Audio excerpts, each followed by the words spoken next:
the Bible brick story of Moses. Moses, Here am I. remove thy shoes, for you are on holy ground. I am the God of Abraham, Isaac, and Jacob. I have seen the affliction of my people which are in Egypt, and I have heard their cry by reason of the taskmasters. I am come down to deliver them out of their affliction, and to bring them to the land which I have promised to Abraham, a land flowing with milk and honey. Come now, therefore, and I will send you unto Pharaoh. I want you to bring my people, the children of Israel, out of Egypt. Who am I that I should go unto Pharaoh? Certainly, I will be with thee. And after Moses gave several excuses as to why he didn't think he was the one for the job, God said, What is in thine hand? A rod? Cast it on the ground. And when he put it on the ground, it became a serpent. And when he picked it up again, it became a staff. He was astonished at what God could do. After that, God turned his hand to leprosy and then back to whole again. Moses still spoke and said, But I don't speak well enough. I made your mouth, and I will send Aaron with you, and he will speak for you. So Moses left and met Aaron on his way, and he went and got his family, and they traveled together to obey the Lord. They traveled to Egypt. They met with the elders of the children of Israel and showed them the wonders that God had done. And afterwards Moses and Aaron went unto Pharaoh and told him, Thus saith the Lord God of Israel, Let my people go. And Pharaoh replied, Who is the Lord that I should obey him and let Israel go? I know not the Lord, neither will I let Israel go. This made Pharaoh very angry. He made the work harder for the Israelites, telling his taskmasters not to give them any straw, but they would have to go find their own. Obviously, this is not easy work. So the children of Israel got a little upset themselves. They went to Moses and said, Hey, you've made it worse for us. So Moses goes to the Lord and prays and says, Why has this evil come upon your people? And the Lord said, Now you shall see what I will do to Pharaoh. With my strong hand you will see my wonders, and he will let my people go. So Moses and Aaron go back into Pharaoh, and Aaron throws down his rod, and it becomes a snake.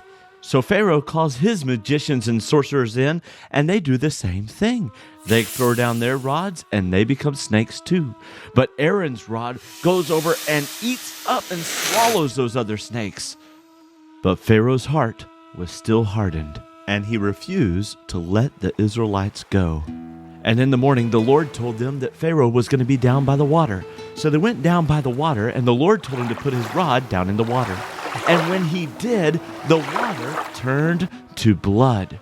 And all the fish in the river died, and the Egyptians couldn't drink from the river. But it did not just happen in the river. In their pots, in their ponds, in their lakes, everywhere there was water in Egypt, it was turned to blood. But Pharaoh's heart was still hardened. For 7 days the water was still blood. Moses and Aaron go back into Pharaoh again and said, Thus saith the Lord, Let my people go, that they may serve me. And if you refuse, he will smite your borders with frogs, and out of the rivers will bring forth frogs abundantly. And they'll go up into thy house, and in thy bedchamber, and on thy bed, and on thy servants' beds, everywhere you turn will be frogs. And Aaron raised his rod, and sure enough, there came the frogs, and they covered the entire land of Egypt. But Pharaoh still refused, and then came the lice. And then the flies. And then a cattle disease that killed all the cattle of Egypt, except in the land of Goshen, where the children of Israel dwelled. So the Lord told Moses and Aaron, Take you a handful of ashes out of the furnace, and sprinkle it towards the heaven in the sight of Pharaoh, and it shall become as small dust in all the land of Egypt, and boils will break forth in the plains upon all men and beasts throughout all the land of Egypt. And it was so, and the ashes went. Everyone had boils, except the children of Israel. But Pharaoh's heart was still hardened. Then Moses stretched forth his rod to the heavens, and then came thunder and hail, and fire rained among the hail. It was terrible, and it destroyed much of the land of Egypt. And when the hail came, it killed many of the men of Egypt, and any cattle that was left in the field. This time Pharaoh sent for Moses and Aaron, and said, I have sinned. Please, just go. Entreat the Lord that he will stop this mighty thundering and hail, and I will let your people go. But as soon as God stopped the hailstorm, Pharaoh changed his mind. So then God sent locusts in all the land of Egypt, and it devoured the rest of the crops of the land of Egypt, anything that was left standing from the hail.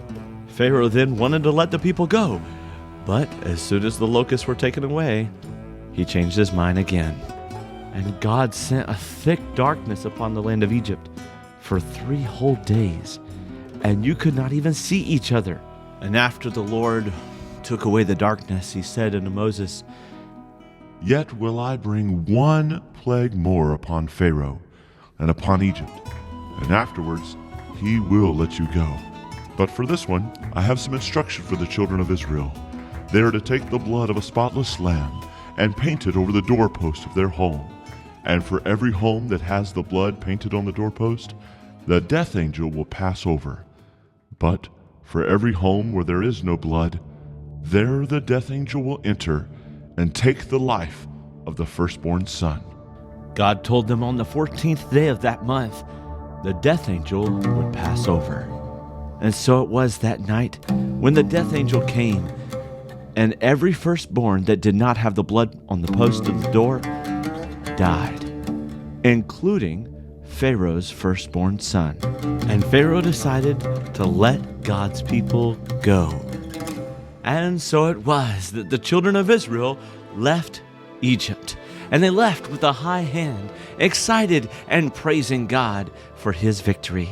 God guided the children of Israel, a pillar of cloud by day and a pillar of fire by night.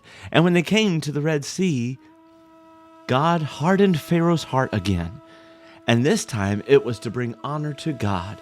He said that he would have honor over Pharaoh and all of Egypt for what they had done to the children of Israel. So Pharaoh gathered his army together and went to chase after the children of Israel. So as the Egyptians came up to the Israelites were afraid. They were scared. They were like, were there not enough graves in Egypt that we had to die out here in the wilderness? And Moses looked at the children of Israel. Fear not, stand still, and see the salvation of the Lord, for the Lord shall fight for you.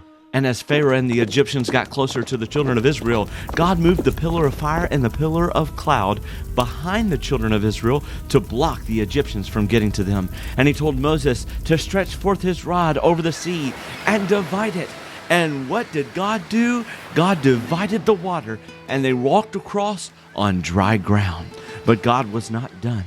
As the children of Israel got across, as it took all night long for them to get across, that morning Pharaoh and all his men saw that the pillar of fire and the pillar of cloud was gone, and they saw the Red Sea was divided, and they decided to pursue after the children of Israel. And as they did, they got in the midst of the Red Sea, and the Lord God took off the wheels of those chariots, and they rode them to the ground. And God told Moses to stretch forth his rod one more time, and when he did, God shut the Red Sea down onto the Egyptians. And God rescued the children of Israel. Thank you for watching this Bible Brick story. Keep an eye out for part 3.